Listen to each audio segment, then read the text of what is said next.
attraper des mains, s'il te plaît. Très bien. Mon cher Nathan, je te le donne. Je vais commencer à vous présenter le thème. Bonsoir à tous. Bienvenue dans le 4e Event BS et en particulier la partie d'enregistrement qui sera un débat aujourd'hui. C'est pas une conférence interactive, c'est vraiment un débat participatif entre nous sur le thème de créer et consommer du contenu sur Internet. Je pense que aujourd'hui c'est rare de rencontrer des personnes qui sont pas liées à ça, ni créer ni consommer du contenu. Et vous connaissant, je sais que vous êtes chacun lié à créer et consommer du contenu à votre manière. Donc ça m'intéresse de découvrir votre vision des choses, votre rapport à ça, et puis qu'on parle de quelle place ça a, quel est l'intérêt. Pour rappel, le thème de ce soir, c'était justement cette rencontre des créateurs et consommateurs d'Internet. On en fait tous partie en réalité. Et je vous laisse donc la parole. Si Nathan, tu veux commencer, ou Dom ou Laure.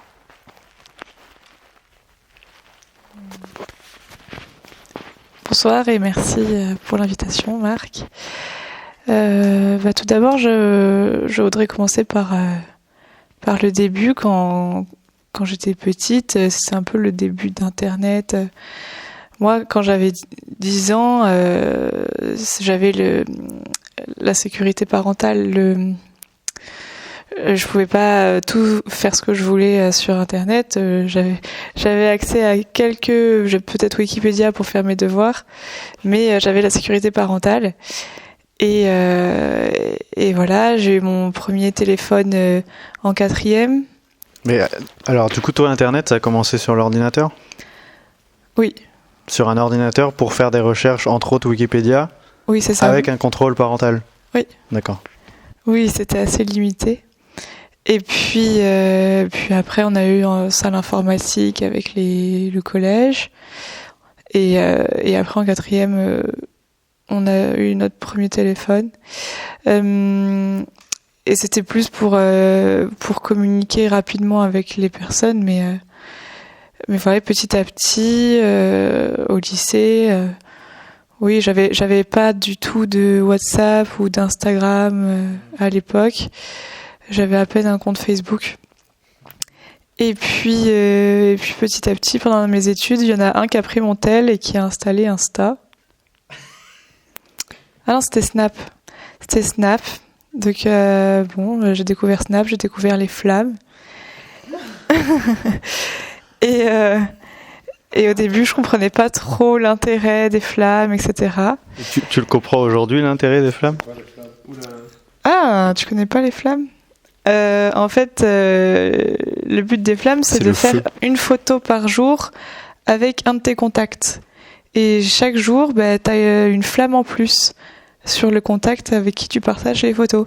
Et donc, ça peut être, tu peux prendre tes pieds en photo ou une belle photo, mais tu la partages chaque jour. Sinon, il y a un sablier qui te dit attention, tu vas perdre tes flammes si tu dépasses les 24 heures. Et donc ça, c'est vrai que on pourra en parler, c'est ce côté addictif de si j'en vois pas, il faut que j'aille sur l'application pour envoyer. Sinon je vais perdre toutes les flammes qu'on a fait. Par exemple, moi je suis en contact avec quelqu'un où on a 600 flammes. Donc aujourd'hui. Oui. Bravo. C'est facile, c'est mon copain, donc jusqu'ici c'est voilà. Mais oui, c'est assez marrant. Donc, alors, j'ai envie de réagir. 100 jours d'affilée que vous envoyez au moins une photo. C'est ça. Ouais, c'est ça. Et t'es obligé de... Je me souviens parce que j'ai aussi joué, entre guillemets, quand j'étais plus jeune. Sur Snapchat avec mes frères et sœurs ou même ma copine.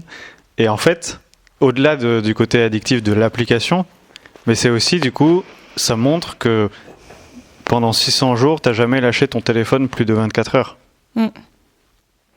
D'ailleurs, je n'éteins pratiquement jamais mon téléphone. Il doit y avoir des centaines d'heures sur mon tel, en mode j'ai pas éteint concrètement mon tel parce que j'ai peur que qu'il y ait des choses urgentes et que du coup on m'appelle et donc je ne l'éteins jamais, même la nuit je l'éteins pas. Et dès qu'il y a une notif, je suis dessus.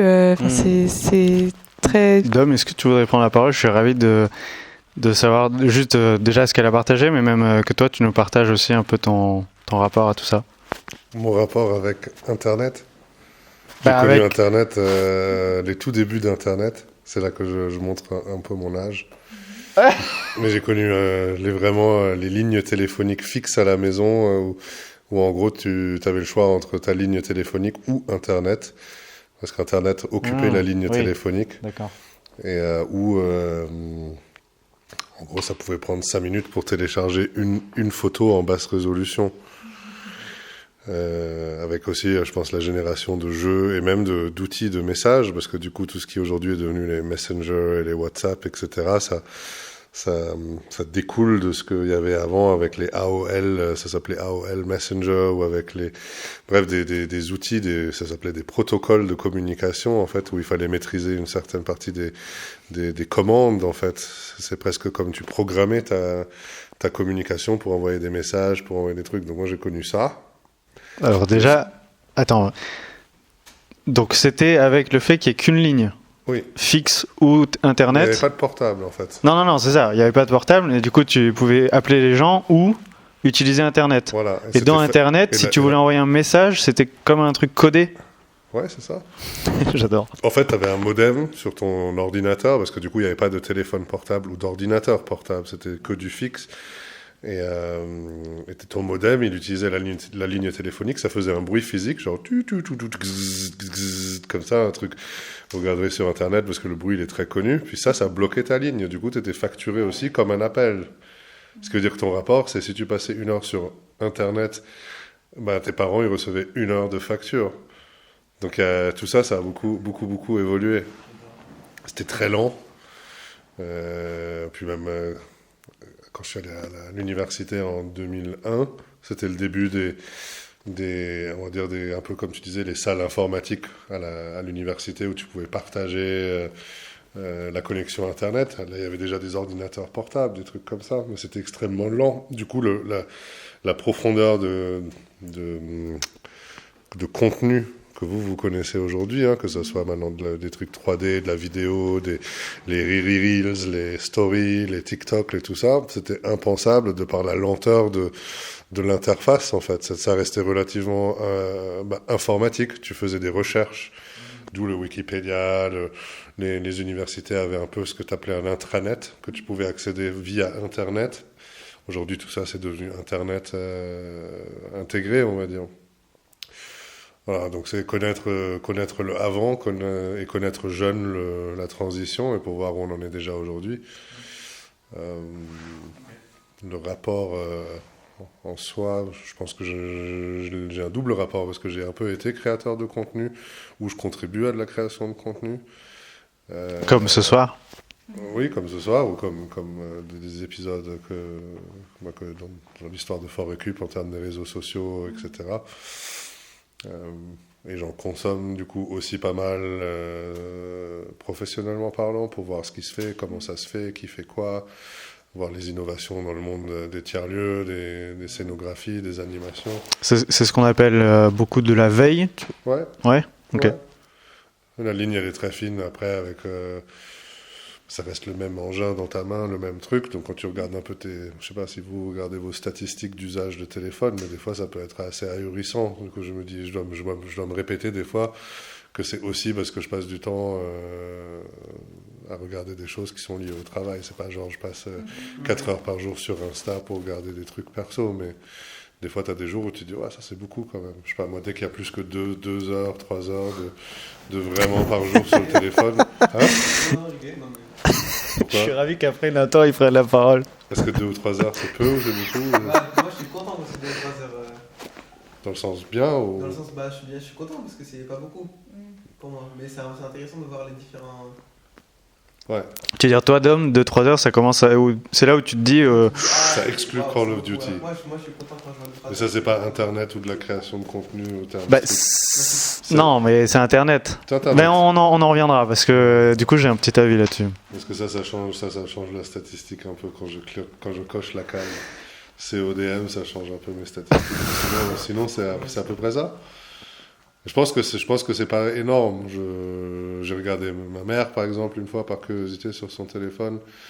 Je sais plus, avec Bernie, on en avait parlé aussi, quand il m'avait dit combien son téléphone en moyenne sur un an d'heures d'utilisation. Alors oui, tu laisses YouTube ouvert à écouter de la musique sur le côté, ça compte techniquement, ton téléphone, il pense que tu es comme ça dessus, ça peut être aussi... Mais je pense que le rapport, c'est un phénomène très nouveau pour l'humain, et sociétalement, en fait, à l'échelle de dizaines ou décennies ou centenaires, etc.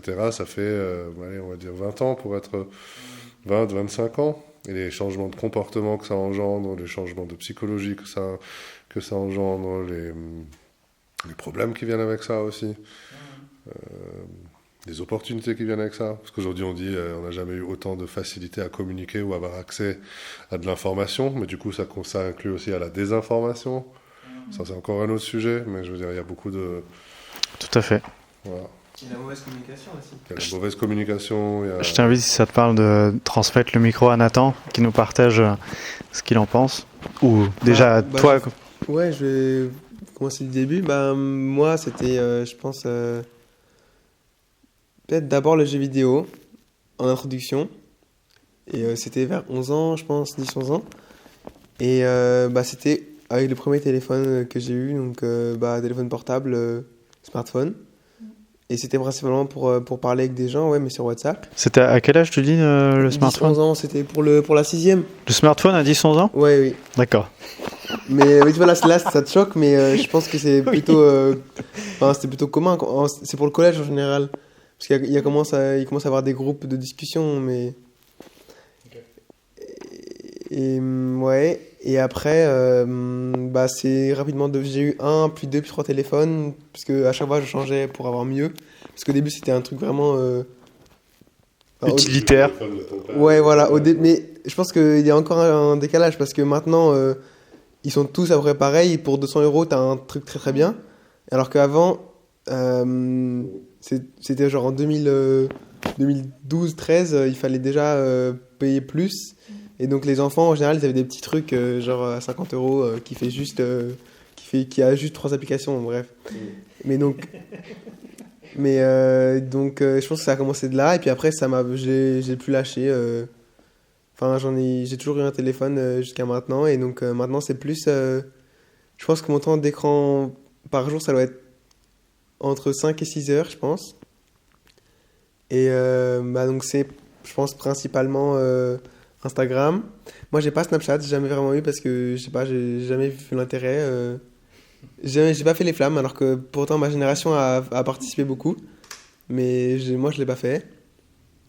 Et donc moi c'est principalement Instagram et des jeux vidéo aussi, YouTube, mais c'est principalement des réseaux sociaux en fait. Mais en fait ce que je trouve le plus intéressant, c'est que ça a remplacé un peu, c'est plus une sorte d'outil en mode c'est pas comme un petit ordinateur qu'on peut trimballer partout, c'est une sorte de truc qui... Ta vie dessus. Ouais, il y a ça aussi, il y a le côté émotionnel, mais aussi que on passe plus de temps à faire des trucs qu'on voulait pas faire dessus à la base. Souvent on se dit pas, ok, là je vais passer 1 heure sur les Reels Instagram, et pourtant on le fait, et on le fait tous les jours. Et par exemple TikTok, c'est le truc parfait, parce que je pense que 90% des jeunes de mon âge passent peut-être 1h30 dessus chaque jour, mais pourtant, ils n'ont aucune envie de le faire. C'est un peu comme la cigarette, en fait. Sauf que là, c'est tout le monde. C'est pas juste une petite partie de la population. Donc c'est...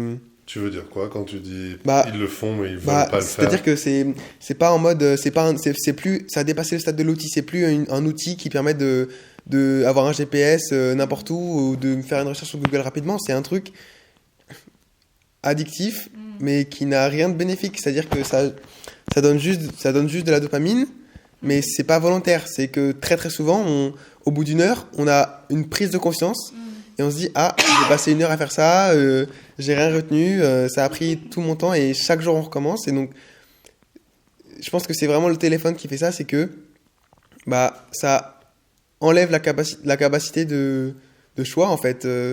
Le temps qu'on passe dessus, c'est pas un temps qu'on a préparé, qu'on a planifié. On met jamais passer 1 heure sur TikTok sur sa to-do list. Donc c'est un truc qui est majeur, surtout pour ma génération, j'ai l'impression.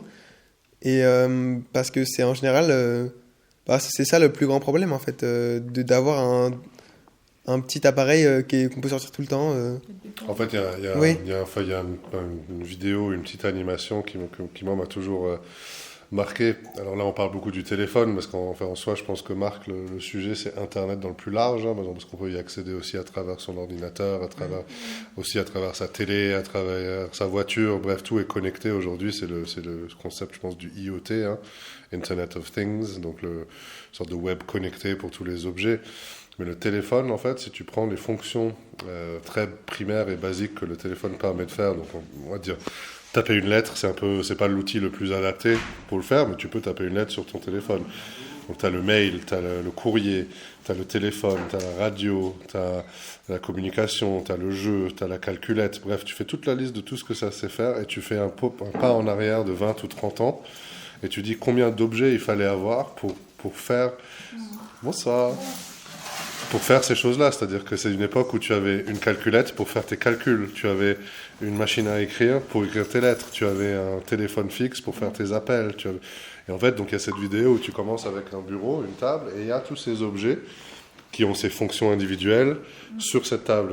Et en fait, avec le temps, tu as la ligne de temps qui avance, et graduellement, tu vois ces différentes fonctions s'intégrer dans un petit boîtier qui s'appelle du coup le téléphone portable, pour en arriver à, je pense que c'était 2018, 2019, la fin de la vidéo, tout ce qui était sur ce bureau, et tous les outils et tous les instruments qu'il y avait, étaient remplacés par un truc.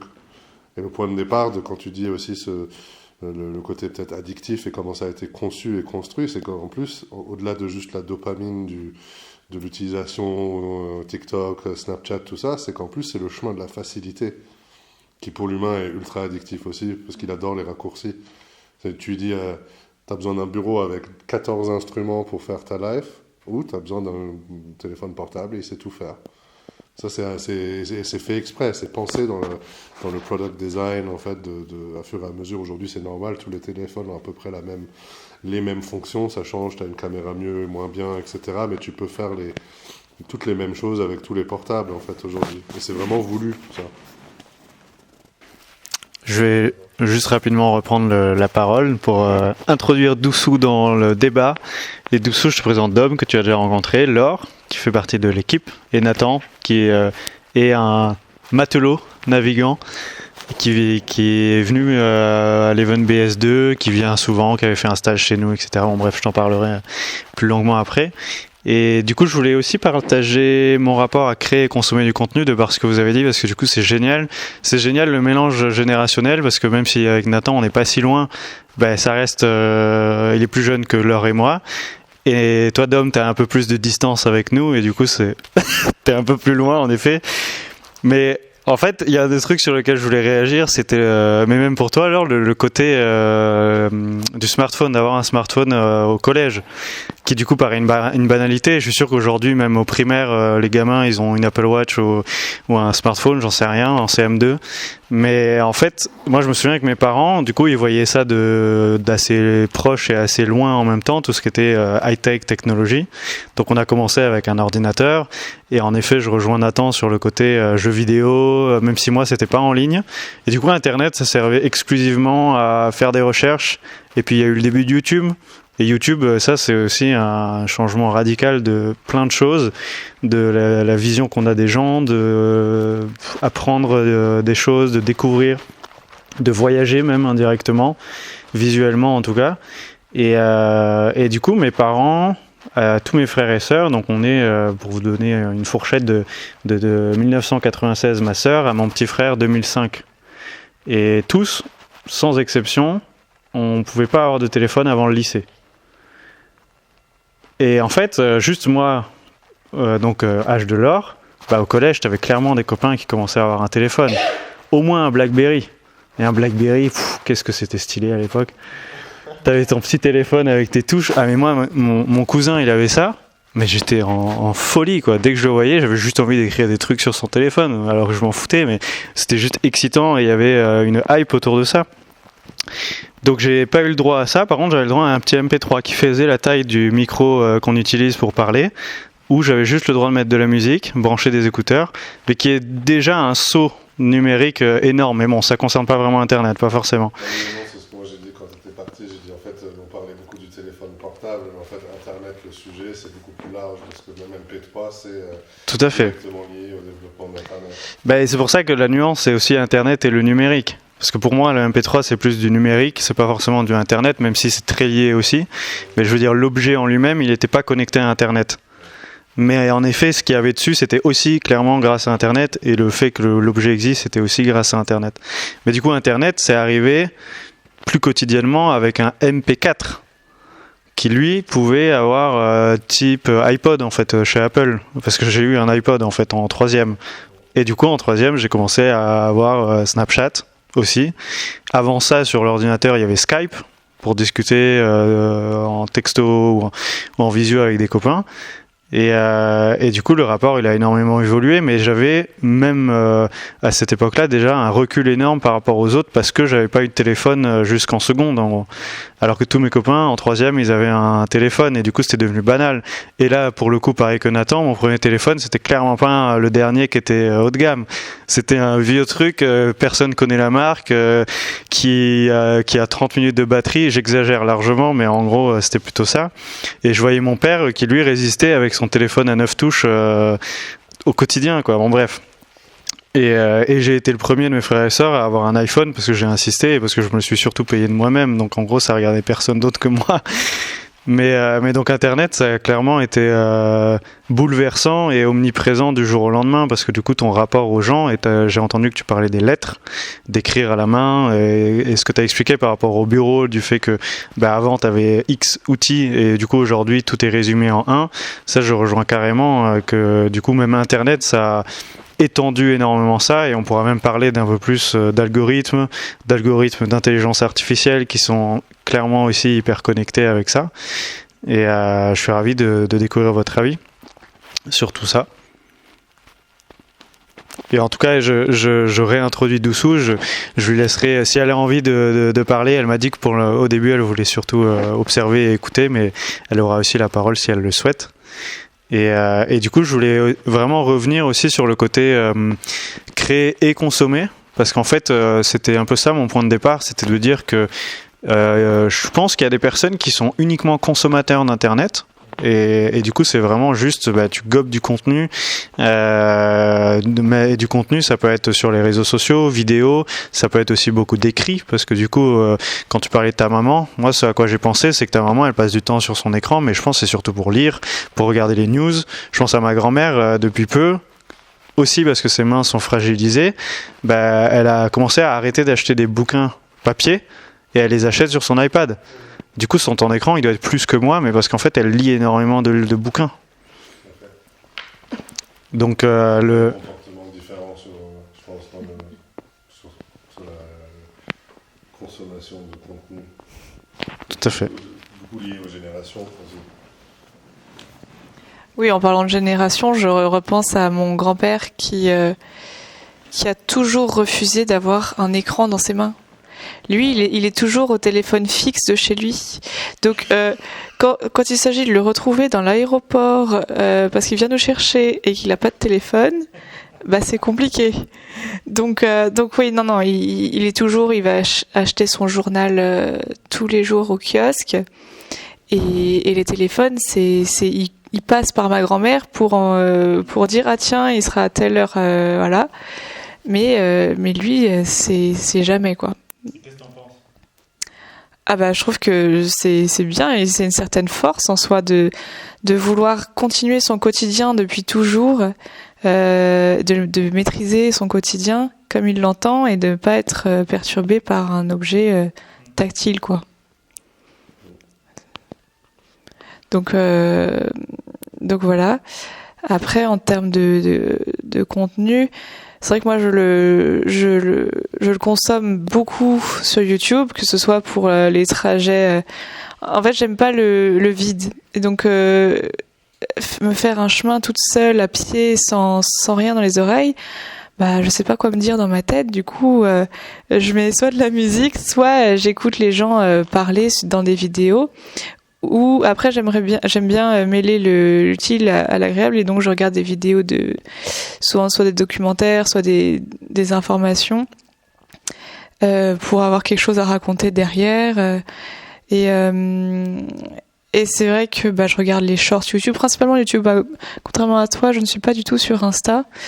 Je sais pas comment ça fonctionne, et donc YouTube c'est assez facile pour moi à utiliser.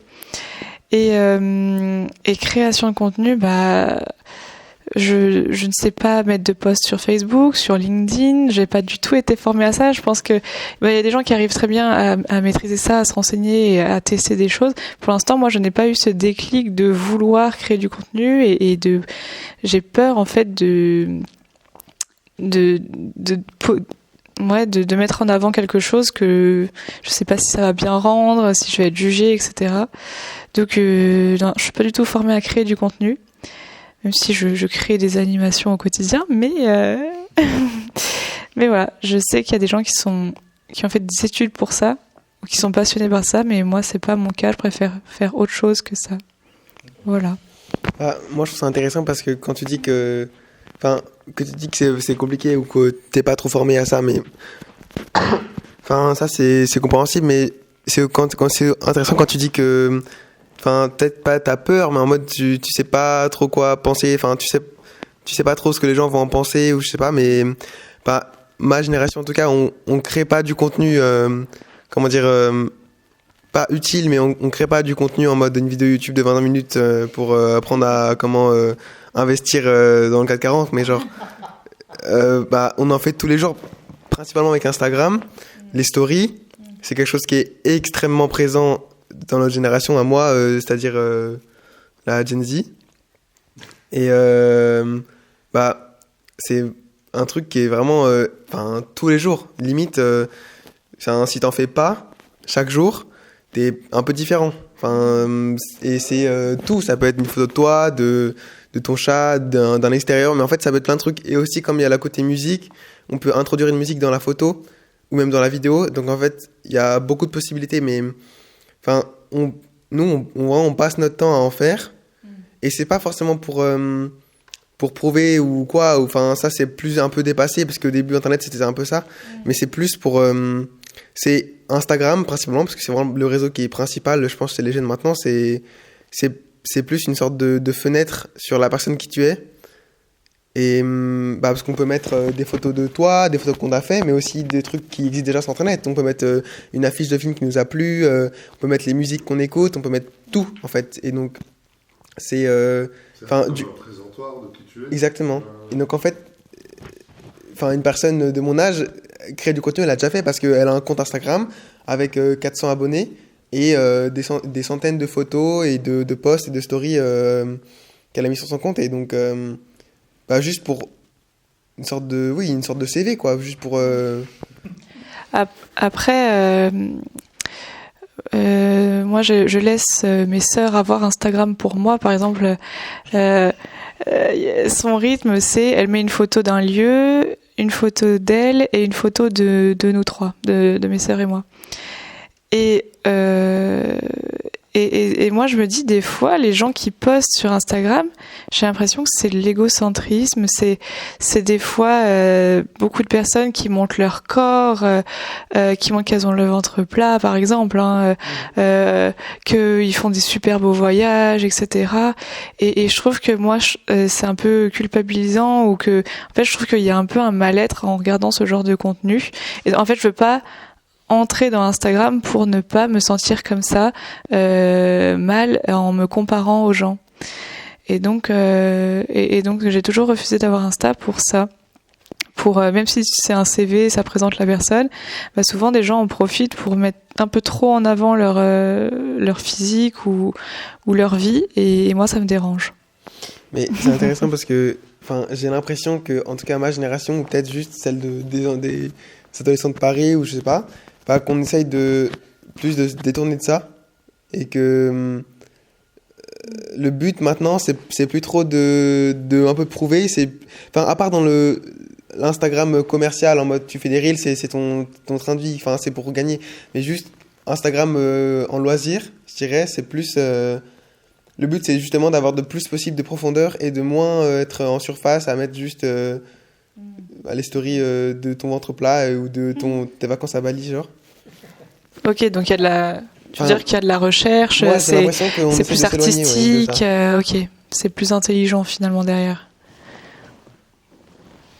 Alors moi, Nathan, je voulais exclusivement savoir pour toi, parce que j'ai remarqué que du coup, plus dans ta génération, en fait, il y a très peu de personnes qui postent des photos ou des vidéos même, mais du coup, ça fonctionne beaucoup en story.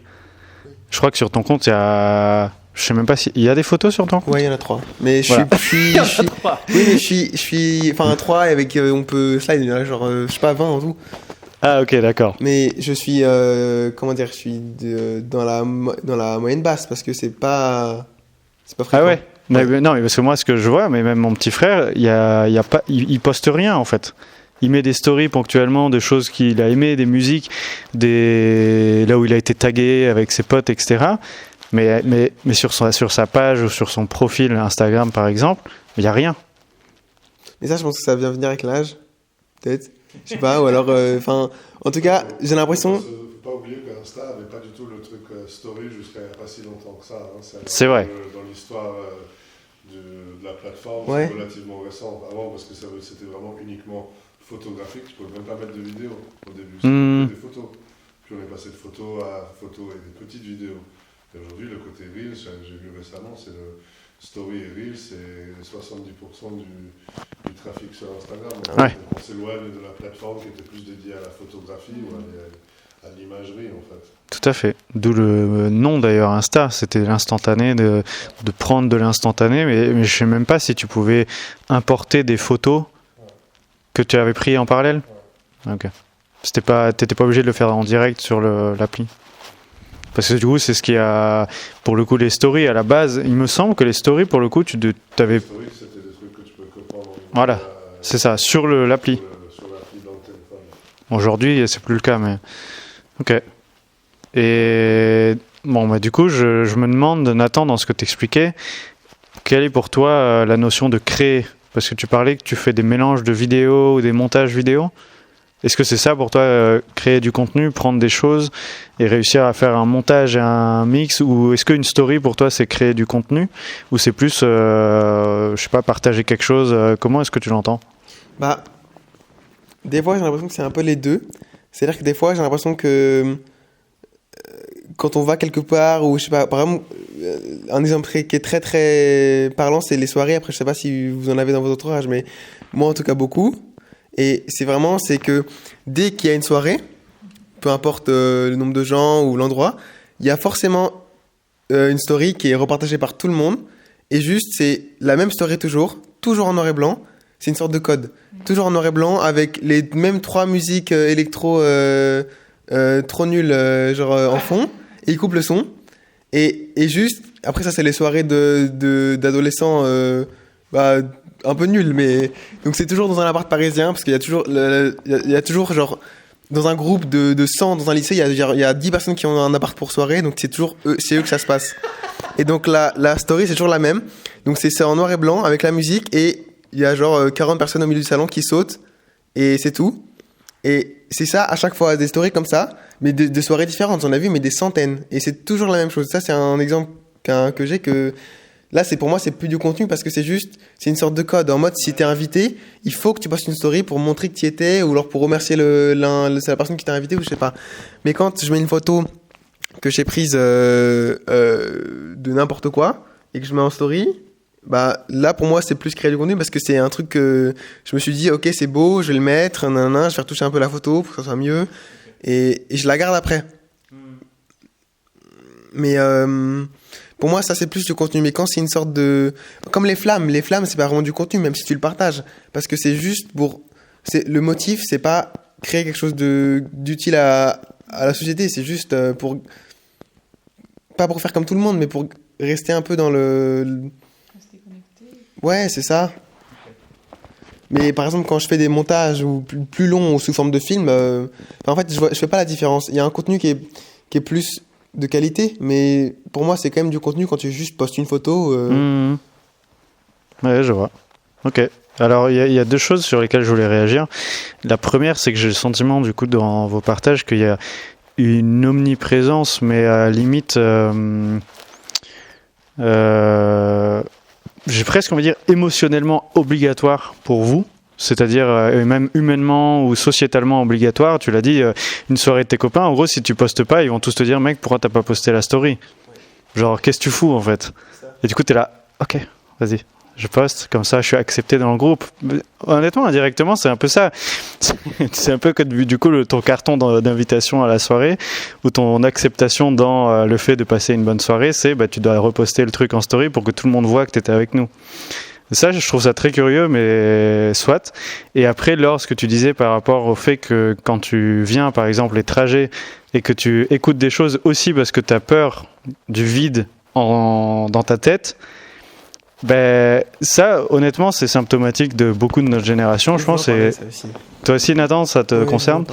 Moi, je l'ai beaucoup remarqué dans mes rencontres, et même récemment encore, quelqu'un qui était 2 ans plus âgé que moi, donc en soi, on est de la même génération.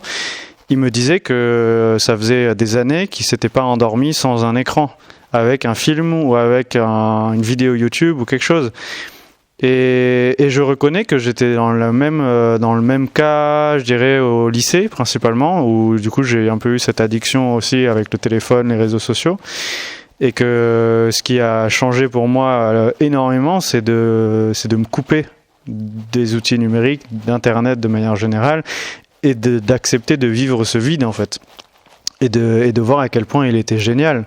Un des trucs dont je me souviens toujours, c'est quand j'étais plus petit et que Minecraft existait déjà, donc l'ordinateur, j'en avais ras le cul de m'ennuyer, et donc à chaque fois que je m'ennuyais, j'avais envie de jouer à l'ordinateur, et ma mère elle me disait non, tu t'ennuies, et elle insistait et elle me disait, moi j'aimerais bien m'ennuyer en fait. Sauf qu'elle pouvait pas parce qu'il y avait le linge à nettoyer, parce qu'il y avait trucs à faire, il y avait la ferme à gérer, etc. Et en gros, elle faisait comme dire ça, elle me disait non, tu t'ennuies. Et moi, je pétais un plomb, je disais non, mais en fait, j'ai envie de jouer à Minecraft. Elle disait ouais, mais t'as fait ton heure en fait, j'ai noté sur le calendrier, là, t'as fait ton heure aujourd'hui. Et du coup, cet ennui, ça rejoignait exactement ce côté, en fait, j'ai le vide et ça m'emmerde. Et en fait, il est vachement précieux, il est vachement intéressant, et il y a beaucoup de créateurs ou même d'artistes, on va dire, qui disent que c'est souvent là que les choses émergent. Et même moi, je le vois à mon échelle dans ma vie. C'est souvent quand je me suis isolé, ou quand je me suis senti vraiment seul et dans un vide autour de moi, qu'il y avait des choses qui s'éveillaient en moi, ou qui s'alignaient, ou qui se coordonnaient. Donc j'avais vraiment envie de rebondir et revenir sur le côté omniprésence, voire obligation émotionnelle, parce qu'en fait on n'arrive pas à faire sans d'une certaine manière. Moi ça me parle ce que tu me dis, et je partage ton avis à 100%. C'est que moi c'est un peu la bataille que j'ai principalement dans ma vie, c'est de toujours faire moins de téléphone, en tout cas en faire le moins possible, et de mettre tout ce que je peux pour pouvoir en faire le moins possible, et justement retrouver cette sensation par moment de moments où je ne fais rien, justement pour que mon cerveau puisse pour que je puisse avoir des pensées qui ne sont pas je fais un truc qui m'accapare l'esprit entièrement à ce moment. Et surtout quand on fait un métier, j'allais dire, mais peu importe en fait, surtout quand on est dans l'art et qu'on partage des choses créatives, c'est hyper important d'avoir des moments où tu t'ennuies, où au moins ton cerveau peut penser à plein de trucs, parce que c'est là que les idées viennent, et j'ai déjà fait l'expérience des centaines de fois.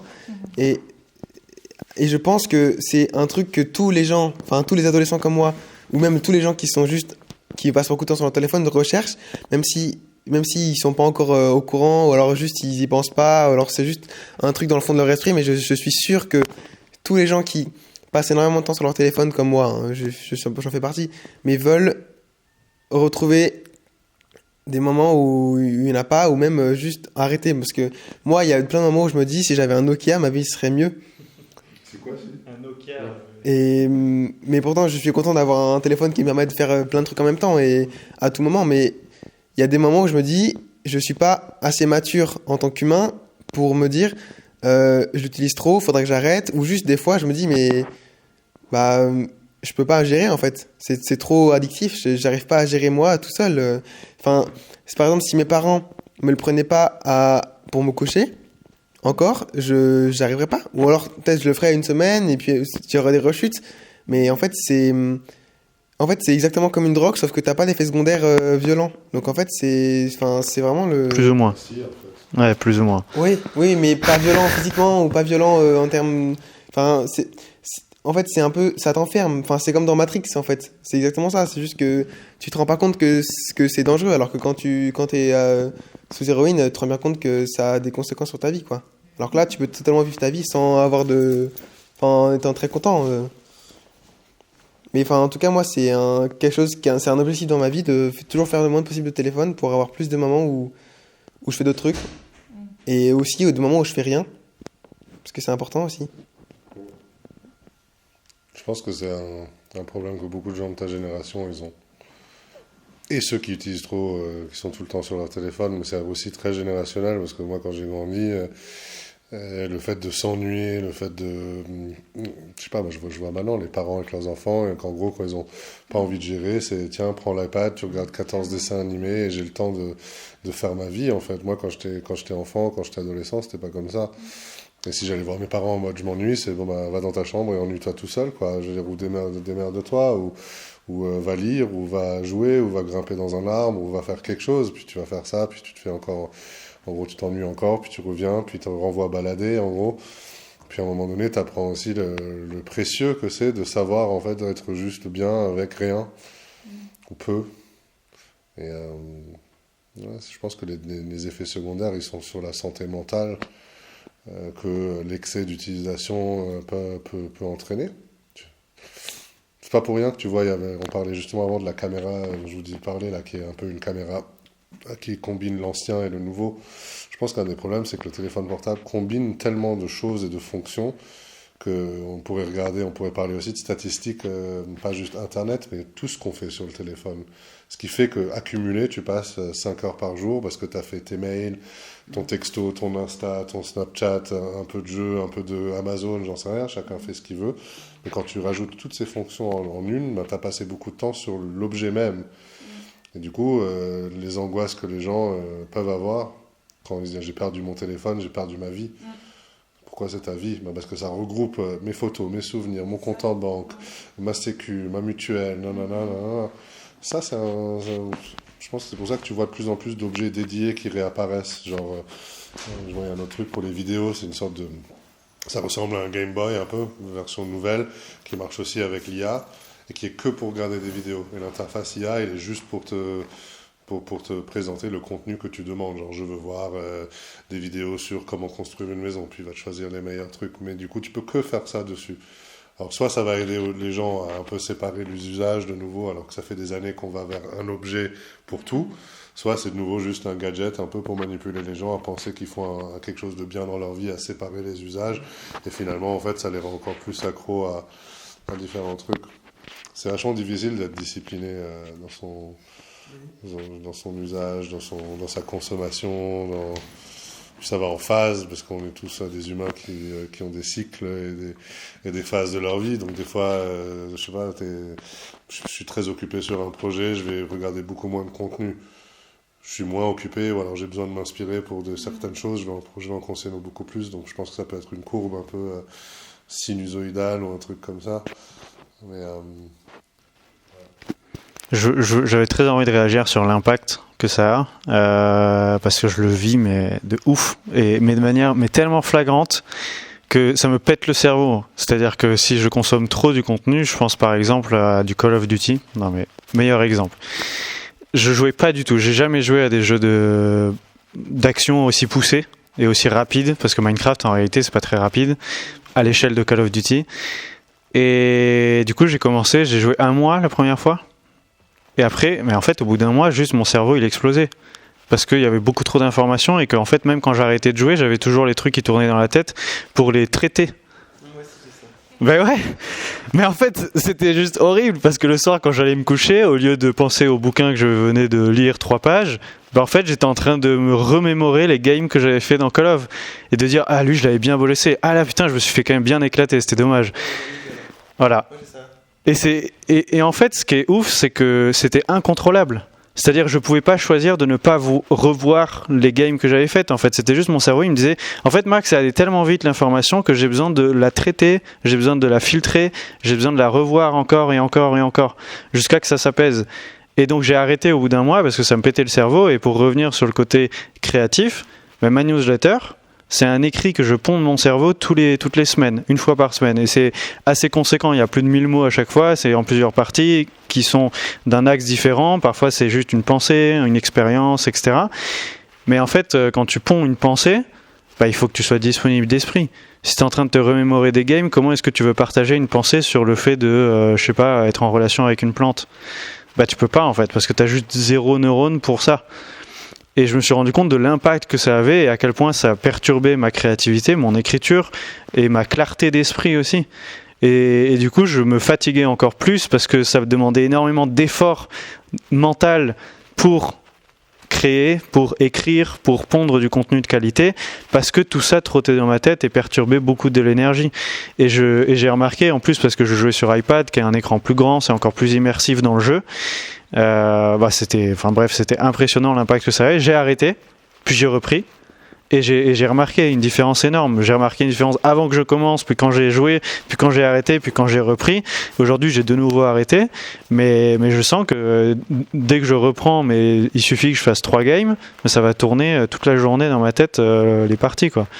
Je pense que Laure, avant, on attend de parler aussi du côté se comparer à travers les réseaux. C'est peut-être intéressant parce que le sujet, je pense que l'impact sur les jeunes filles, ou la femme en général, par exemple. Moi, je le vois avec ma nièce, je le vois avec pas mal de femmes dans ma vie de différents âges, à quel point ce côté comparatif, comparé, que les marques exploitent aussi beaucoup, dans la vente, quand tu le vois dans la cosmétique, par exemple.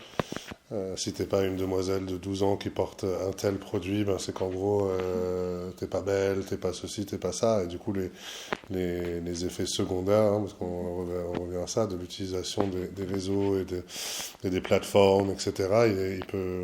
C'est vrai, je pense que ça peut casser beaucoup l'auto-estime, le développement de caractère, le développement de sa personnalité. Tu deviens presque une sorte de truc formaté. Tu parlais de Matrix avant, mais c'est un peu genre tu veux être une demoiselle de 14 ans branchée à Londres aujourd'hui, en gros c'est telle marque de cosmétiques, telle fringue, tel téléphone, et tel téléphone et tel hashtag. Et mets tes stories surtout quand tu participes à la soirée. C'est ça. Moi ça m'inquiète des fois un peu de voir, parce que je l'ai vu en 15 ans, en 20 ans, j'ai vu la rapidité à laquelle certaines choses se sont développées. Je me demande dans 5 ans, dans 10 ans... c'est pas toujours mauvais, les avancements technologiques, mais par rapport à l'effet sur la santé mentale, je me demande vraiment ce que ça va donner. Je ferai une mini parenthèse parce que en fait, je trouve dingue à quel point c'est énormément présent et que ça a transcendé les générations.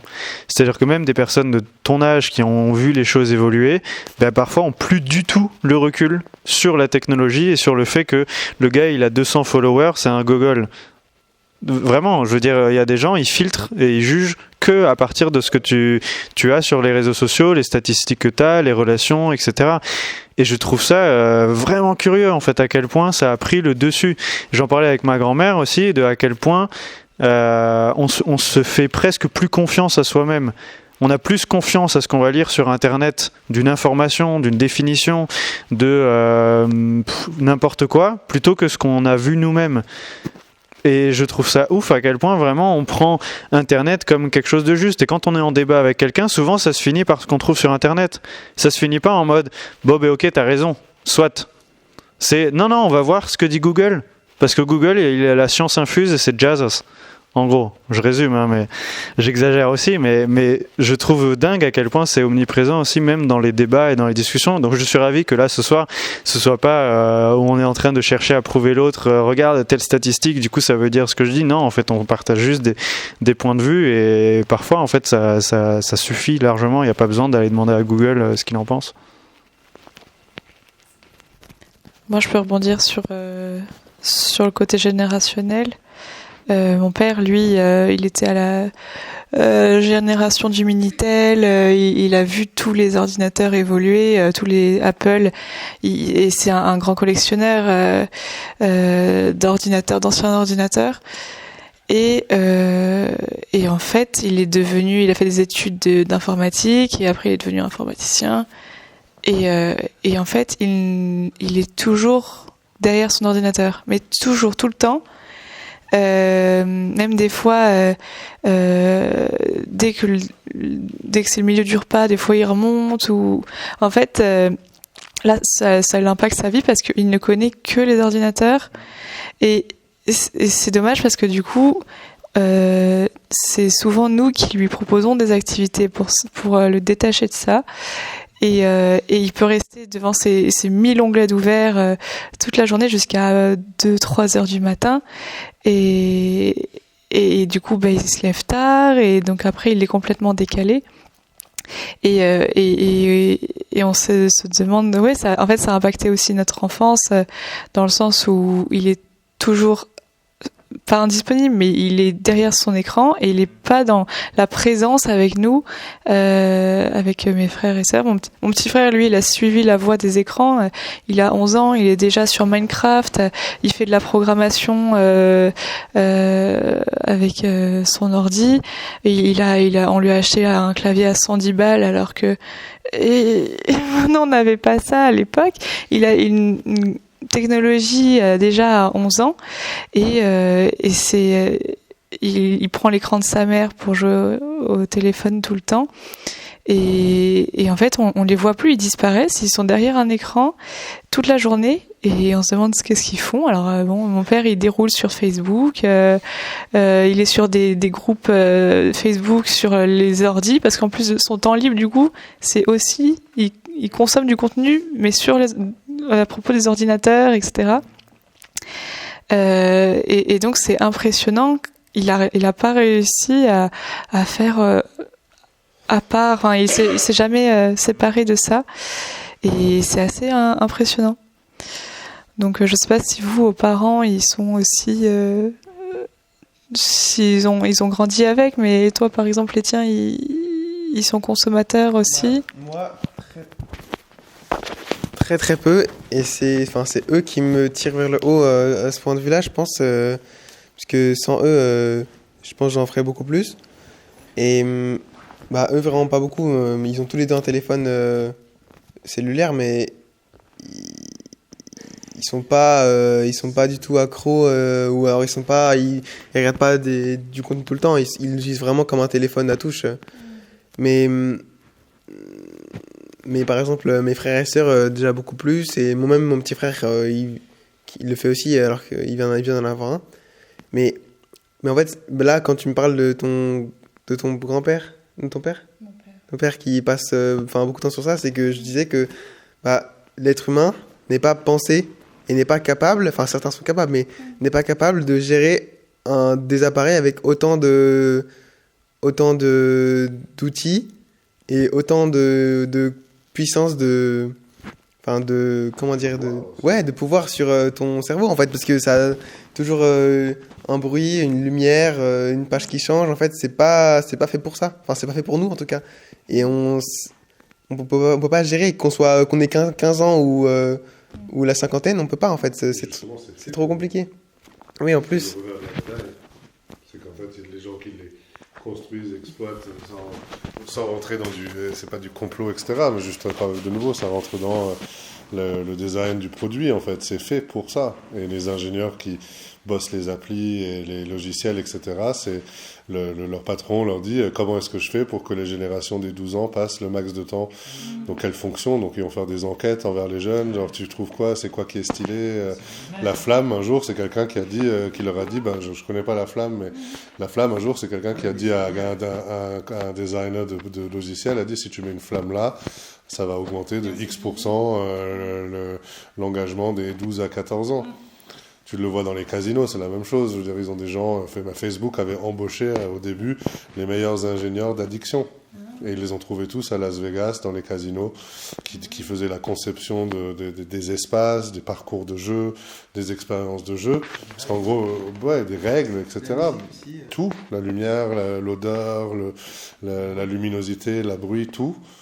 Pourquoi ? Parce que tu veux que le client il reste le plus longtemps dans le casino et qu'il lâche le plus d'argent possible. Et en gros, un Facebook, un Insta, bref, tous ces trucs-là, et même un LinkedIn, à titre professionnel, c'est beaucoup ça. C'est comment tu fais pour que il y ait des services additionnels, comment est-ce que tu fais qu'il y ait des expériences qui te donnent envie de dépenser plus.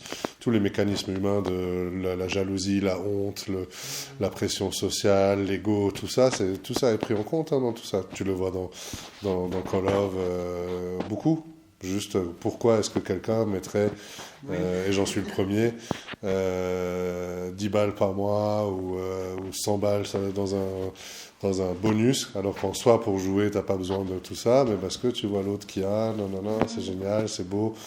Ou je pense que sur Insta, maintenant, tu peux avoir des parties réservées à des gens payants. Ça, c'était pas comme ça avant. Genre La certification, maintenant, c'est payant. Ou non, mais même il y a une partie de ton contenu que tu peux bloquer pour des gens qui payent un abonnement à ton compte, en gros. Tout ça, c'est des mécanismes qui sont voulus et qui sont programmés pour être comme ça. Et puis même, plus on passe de temps sur n'importe quelle application, plus ils vont pouvoir avoir le maximum de données pour le revendre. Donc bien sûr, tu es le produit. Oui, c'est ça. C'est gratuit. Bonsoir. Bonsoir, monsieur. Moi, c'est Doussou. Donc, je suis contente d'entendre vos points de vue. Je suis d'accord avec un peu tout ce que vous avez dit. Je pense pas rajouter quelque chose de plus, mais en tout cas, je peux vous dire ce que j'en pense. De mon côté, mon frère, à moi par exemple, il joue beaucoup aux jeux en ligne. Il a construit un ordinateur tout seul, là récemment. Et il passe beaucoup de temps sur l'ordinateur et du coup par rapport à ce que tu disais, mais c'est pas forcément les réseaux sociaux, mais quand tu dis que ça a pas d'impact, mon frère par exemple quand il joue, il peut faire des crises de colère, il peut insulter, alors c'est jamais dirigé vers quelqu'un, mais c'est le jeu, je sais pas ce qu'il ressent parce que moi je joue pas, mais toute cette tension accumulée, parfois ça l'emmène vraiment à avoir un changement de comportement. Et quand il était plus petit et qu'il jouait et que tu lui disais qu'il fallait qu'il arrête de jouer, c'était pour le calmer, t'en avais pour des heures, il criait, et c'était horrible. Donc et une chose est sûre, c'est qu'il n'y a rien qui est bon dans l'excès. Moi je sais que par exemple j'ai 2 téléphones, j'ai un téléphone pro et un téléphone perso, et une fois il y a quelque chose qui m'a marqué. Il me semble que c'était Steve Jobs qui avait dit ça. Il avait dit que il y avait une fonctionnalité sur l'iPhone où tu pouvais mettre ton téléphone en noir et blanc, et que du coup, en le mettant en noir et blanc, ça te donnait moins envie d'aller dessus. J'ai fait. Je l'ai fait. C'est hyper bénéfique. C'est incroyable, hein, à quel point quand tu prends, c'est presque s'il te dégoûterait pas le téléphone, quoi. Oui, mais je vois très bien ce que tu veux dire, parce que depuis que je l'ai activé, effectivement, ça a beaucoup changé mon utilisation. Et je l'avais activé pendant un moment et tu passes beaucoup moins de temps dessus. Le téléphone, il est moins attractif, il n'y a pas de couleur, tout est en noir et blanc. Là, tu vas répondre à un texto. Dans un menu et un sous-menu pour pas que ça soit facilement accessible. C'est pas sur la page de base, oui, c'est sûr. Ouais. Non, mais ça fait ça sur toutes les applications. Après, tu peux choisir la tonalité de la couleur, etc. C'est une fonctionnalité qui est assez intéressante. Et ça m'avait beaucoup marqué parce qu'il a mis cette fonctionnalité qui n'est pas forcément connue du grand public, mais il en avait parlé lors d'une conférence. Et moi j'aime beaucoup Steve Jobs, et il disait aussi que ses enfants, il leur a pas donné de téléphone avant très tard, et je me rends compte qu'à chaque fois que c'est les personnes qui créent des choses pour l'avancée de l'humanité, plus ou moins, parce que le téléphone quelque part ça a ses avantages. Aujourd'hui tu peux appeler quelqu'un qui se retrouve qui est à l'autre bout du monde, qui te manque, ou cette rapidité, ce transfert d'informations super rapide. Le téléphone, je pense qu'à la base il a été créé vraiment, c'est quelque chose qui est, je pense, à la base bénéfique. Ces personnes qui créent des choses bénéfiques, en tout cas au premier abord pour l'homme, et ben eux, ils ont beaucoup de réticence à utiliser leurs propres outils. C'est un peu comme les médicaments. Par exemple, les gens qui fabriquent des médicaments, ils en consomment pas. Et ceux qui fabriquent des téléphones ou qui sont à l'origine de création de téléphones ou d'outils informatiques, et ben dans leur vie personnelle, ils allouent des temps pour pas trop passer de temps ensemble parce que finalement, eux-mêmes, ils savent que ce qu'ils ont créé, c'est à trop le consommer, ça peut devenir dangereux. Et donc, le fait d'avoir ça à l'esprit, ça me tient à cœur le soir, avant de me coucher, de lire quelques pages de livres. Moi, j'aime beaucoup les mangas. Donc, je dirais, si, comme tout le monde, je dois avoir une addiction, ça serait plus ou moins les mangas. J'aime beaucoup regarder les mangas. Et du coup, souvent, tu vois, c'est des choses, c'est des comment dirais-je, des steps que tu te mets pour pas, c'est toi, tu définis vraiment tes limites par rapport à ce que tu fais parce que c'est pas quelque chose qui est bon à outrance. C'est comme si tu prenais un Doliprane, t'en prends 15 fois par jour. À un moment donné, je sais pas ce qui t'arrive, mais il t'arrive un truc, tu vois. Et le téléphone, c'est un peu le même système. Donc, je suis d'accord avec tout ce que vous dites par rapport aux générations, etc. Mais je pense que c'est vraiment quelque chose qui doit venir de soi, de se rendre compte que ouais, effectivement il y a un problème. Si je vois quelqu'un qui est mieux que moi sur Insta, tu vois, il y a cette perpétuelle remise en question que tu dois, je pense, après c'est que ma vérité, avoir avec toi-même en te disant voilà, je suis pas en train de me comparer. Moi parfois je regarde des vidéos, j'aime bien rire, ça me fait grave rire, je vais taper des barres dessus pendant 15 minutes. Au bout de 15 minutes je me dis ouais, c'est bon, j'ai eu ma dose, puis je vais passer à autre chose, tu vois un peu ce que je veux dire. Et tes mangas, tu les lis en papier ou en digital?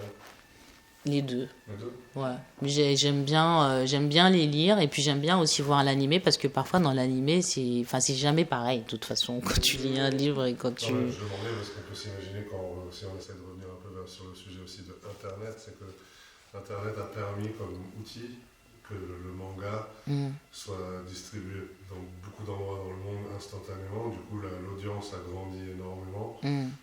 Si on comparait à être limité par juste le manga papier que tu achètes en livre, c'est un bon exemple d'ailleurs d'évolution. Internet et l'évolution d'Internet a presque démocratisé le manga pour beaucoup de gens. Moi aussi, je regardais, je lis beaucoup de mangas, c'est pour ça. C'était quoi ton dernier manga du coup? Moi, je suis en train de rattraper des mangas de One Piece. Ah ouais, c'est pas fini déjà. Et t'es à quel arc? Oh, dur. Il se passe quoi où tu en es? C'est hors sujet. Alors, non mais, en fait, c'est génial que vous parliez de tout ça parce que du coup, merci Doussou, tu as aussi évoqué des facettes positives de tout ça et il y en a clairement aussi beaucoup. Je vais juste clôturer la partie débat mais enregistré parce qu'en réalité on va continuer de parler entre nous, c'est juste que les personnes qui regardent la vidéo sur YouTube ils en profiteront pas, ils ont qu'à venir et se bouger le huc. Et donc merci beaucoup pour vos participations, merci de jouer le jeu, d'enregistrer. Je réfléchis beaucoup à ce que ce soit le moins présent ou le plus discret possible parce que en fin de compte ce qui compte c'est pas qu'on s'enregistre mais c'est qu'on vive ce moment ensemble, mais de l'enregistrer c'est aussi hyper intéressant et chouette pour les personnes qui peuvent pas venir aussi parce que physiquement ils sont pas là, pas disponibles, et c'est aussi une opportunité pour nous de capturer ce moment, de capturer ce qu'on dit pour pouvoir le revoir. Personnellement je prône souvent que le meilleur contenu qu'on crée c'est le nôtre et que en fait de le voir dans le temps, de pouvoir relire ce qu'on écrit, de pouvoir revoir ce qu'on dit, de pouvoir voir ce qu'on enregistre, c'est génial. Le podcast que j'anime, Nathan, et là où vous le savez, de pouvoir réécouter l'épisode qu'on a enregistré à tel moment, même si tu l'as pas encore fait, Laure, je suis au courant. En fait, c'est une richesse, et c'est une richesse au même titre que une archive, un mémoire ou quelque chose qu'on garde. Donc les events BS, c'est vrai que j'ai à cœur depuis que je les anime de capturer cette partie-là du moment, de l'événement, qui me semble géniale, importante, chouette, de de pouvoir partager, de pouvoir diffuser, de pouvoir communiquer, de pouvoir médiatiser aussi d'une certaine manière. Donc merci de jouer le jeu, merci aux auditeurs qui ont pris le temps et la peine de regarder ce contenu qui est très sombre, j'ai remarqué en fait en regardant l'iPhone, c'est très sombre, mais l'ambiance pour nous me paraissait très chouette. Et à l'avenir, les prochains événements, ils seront sans doute dehors parce que ce sera le printemps et l'été. Donc merci beaucoup. Je vais aller préparer l'apéro, vous pouvez rester ici et puis on se retrouve juste après.